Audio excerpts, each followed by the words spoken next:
Hello, my name is Ulrich Petré and I work for the Flemish employment agency VDAB.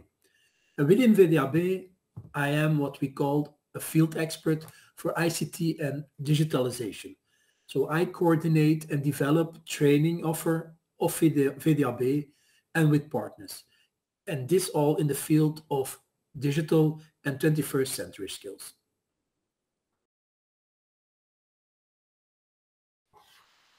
Our current society is in transition. It has many challenges and social themes that cut across all industries, systems, countries. A number of them, without going any further into detail, are, for example, climate change, globalization, the rising and aging population, migration, mobility, and also digitalization or digital transformation, whatever you may call it. And all these themes are linked to each other. For example, there are more and more people joining this world, and the people are always getting older and older. This creates mobility problem. Also globalization, digital transformation go often hand in hand.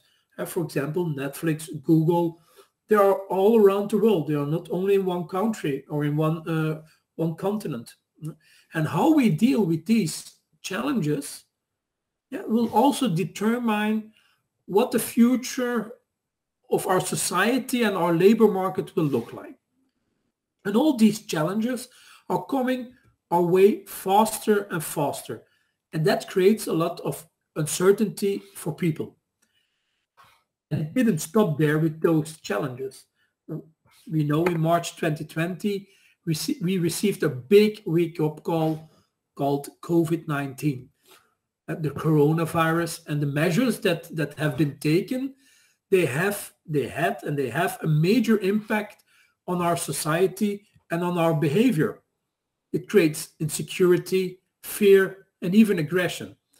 And this fear and insecurity led to many negative changes: sleeping problems, reduced concentration, pessimism, violence, even divorces, suicides, etc.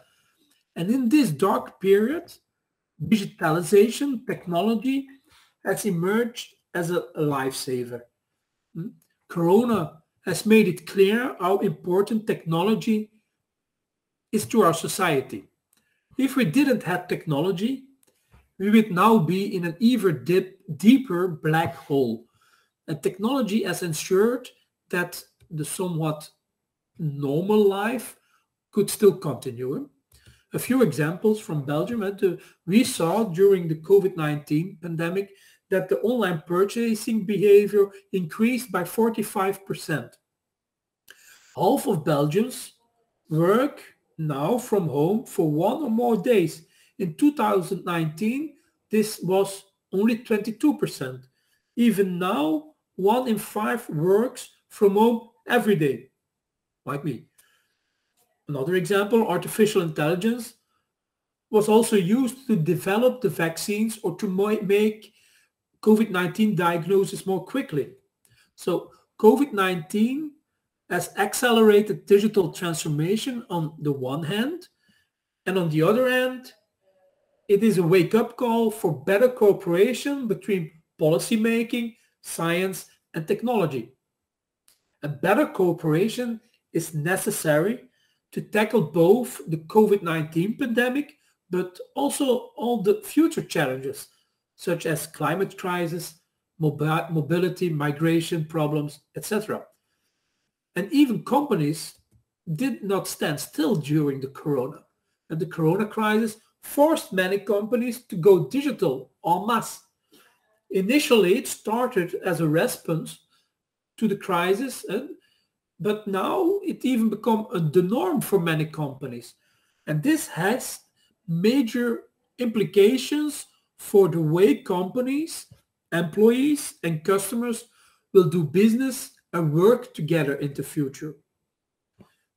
According to a study by McKinsey, the creation of digital products and services in Europe has accelerated by 7 years in 7 months.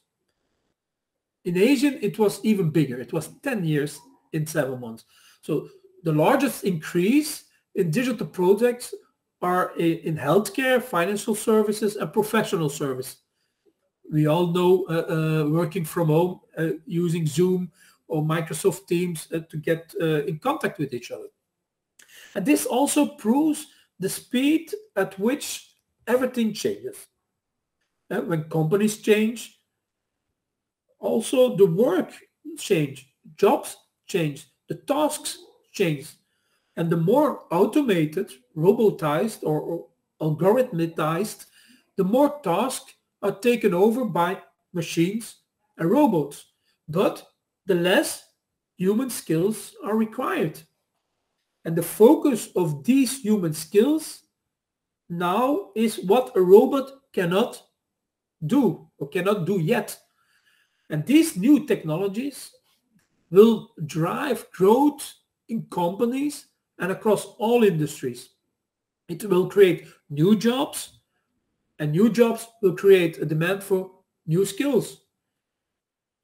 And in addition, they are not only creating new jobs, but companies are also restructuring their workforce in response to the new technologies, and this also causes jobs to disappear. So the digital society and the labor market, it's clear that it needs a new mindset, skill set, and tool set, because old ways don't open new doors. If we want something new, we have to be willing to do something new. And history teaches us that a new society demands to let go old beliefs or revise old beliefs, behaviors, etc. And to master a new mindset, it's difficult for many people. It's a great challenge.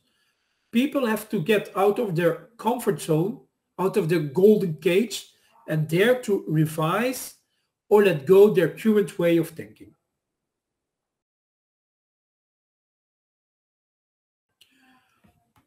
For jobs in the 21st century, a skill set from the 21st century is required. And at VDAB, we call them 21st century skills.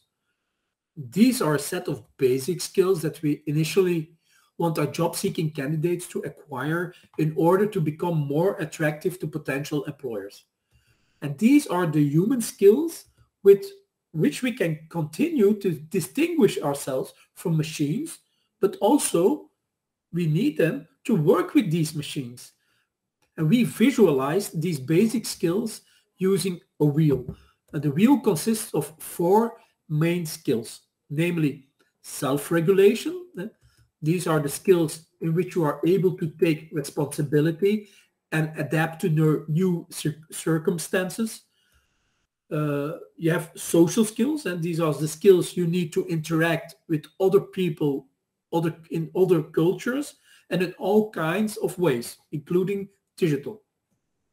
The third one is digital literacy. These skills are related to the correct use and application of digital resources and tools. And the fourth one is brain power.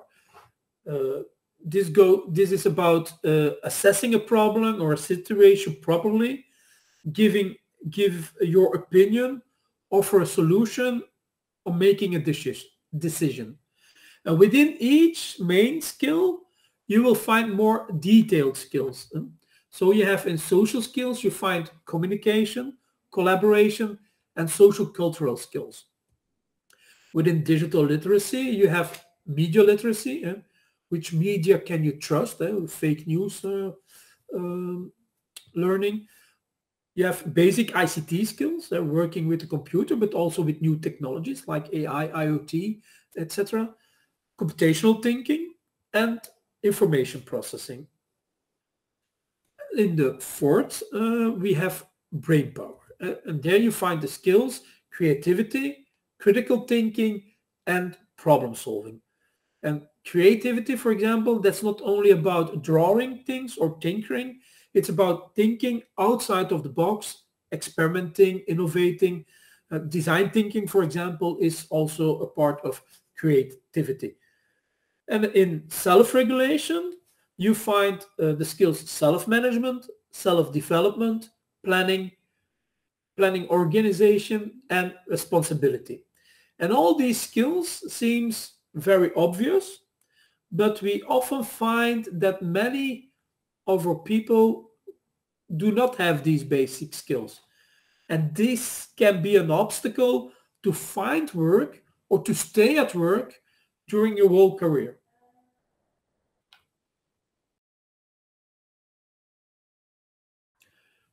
In addition to a digital mindset and a 21st century skill set, the changing labor market also requires a new tool set. And the tool set that are the mechanisms you use to develop your skills and to achieve your goals. And this tool set should answer the question where and how can you acquire these competences yourself or encourage others to do so. So it goes about lifelong learning. And lifelong learning means acquiring knowledge for personal or professional reasons for a lifetime, voluntarily, and from your own motivation. And this with the aim to improve your knowledge, your skills, and competences. In theory, it looks very clear, but in real life, we see that it's a little bit more difficult. The solution for this lifelong learning, we can find it on we have to look for it on 3 levels: micro, meso, and macro level. And so on micro level, we speak about the individual, you and me. There we see in the Flemish area in Belgium that we have a problem. Research in 2019 shows that 4 out of 5 Flemish people are struggling with a lack of learning desire. The reasons therefore are work pressure, family obligations, lack of support from the employers, or too expensive. And besides that, we also do not have the needed tradition of regular training of lifelong learning. We don't get it from home or from education. And we see that training and education is associated with a shortcoming of our own ability. And that's not right, because education, learning has to be fun and refreshing and not a burden or an obligation. So that's a challenge. We have to work on it. On meso level, we have the employers and the companies.